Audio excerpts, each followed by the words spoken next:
US और Israel की मिलीभगत से पूरा का पूरा मिडिल ईस्ट जल रहा है। सबसे पहला रीजन है पेट्रो डॉलर। पेट्रो डॉलर का मतलब ये होता है कि जो भी क्रूड का ट्रांजैक्शन हो वो डॉलर्स में हो।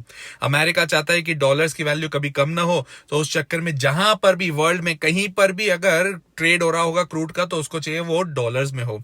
पहले जिन्होंने भी इसके अगेंस्ट बात करी है, सपोज आप ले लो बात गद्दाफी की कर लो जो कि लेबनान के थे, सद्दाम हुसैन की बात कर लो जो इराक के थे, वेनेजुएला के जो मदुरो है उनकी बात कर लो, हर जगह जहां पर पेट्रो डॉलर के कोई अगेंस्ट गया है, यूएस ने आके उसकी हालत टाइट करी है। पर यहां पर ईरान है। ईरान इतनी आसान पिक्चर तो नहीं लग रही है, और जिस हिसाब से ईरान सब जगह अटैक्स कर रहा है, मिडिल ईस्ट की जियोपॉलिटिक्स की हालत टाइट होती जा रही है। बस पब्लिक पे अटैक नहीं होना चाहिए। अगर पब्लिक पे अटैक हुआ तो सारी कंट्रीज इस वॉर में इन्वॉल्व ना हो जाए, क्योंकि मिडिल ईस्ट में नियर टू सारी कंट्रीज के लोग बैठे हुए हैं। कंट्रोवर्शियल बात तो ये भी है कि 20 से लेके 26 फरवरी के बीच में ऐसे बहुत सारे लोग थे जो एप्स्टीन फाइल्स में, जो बड़े बड़े दिग्गज लोग हैं ना, वो एप्स्टीन फाइल्स में अटके थे।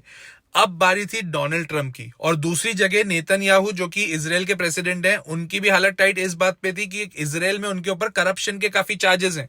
अब इन दोनों ने अपने चीजों के ऊपर मिट्टी डालने के लिए ऐसा लग रहा है कि ईरान पे अटैक किया, क्योंकि फरवरी में ऑलरेडी ईरान और यूएस की बातचीत चल रही थी, स्पेसिफिकली न्यूक्लियर को लेके। और अब न्यूक्लियर को लेके इन्होंने सीधा अटैक कर दिया, ताकि वर्ल्ड का पूरा जो अटेंशन है वो यूएस, इजराइल और ईरान के इस वॉर पे आ जाए, और एप्स्टीन फाइल और करप्शन हट जाए।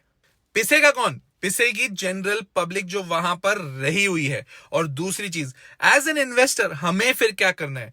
इंडिया डायरेक्टली इन्वॉल्व नहीं है, तो हमारे मार्केट में बहुत ज्यादा इंपैक्ट नहीं पड़ेगा। दूसरी चीज, क्रूड इंपैक्टेड है हमारे पास, और हम क्रूड पे डिपेंडेंट है। तो अगर क्रूड के प्राइसेस बढ़ते हैं, डिसरप्शन बढ़ता है, तो दिक्कत है।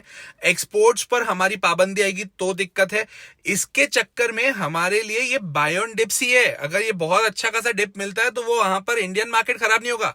जैसे ही मार्केट स्टेबल होंगे, हमारा मार्केट तेजी से रॉकेट होगा। तो फिर कौन से सेक्टर्स के ऊपर फोकस किया जाए? मैंने पहले भी वीडियोस में बताया है, जो मैं फोकस कर रहा हूं वो है सेमीकंडक्टर्स, सोलर और डिफेंस के ऊपर। पर दिल से बुरा तो लगता है कि वहां पे इतने सारे लोग फंसे हुए हैं, और जिस हिसाब से रील्स आ रही हैं, जिस हिसाब से सोशल मीडिया पे बातचीत चल रही है, दुख तो होता है।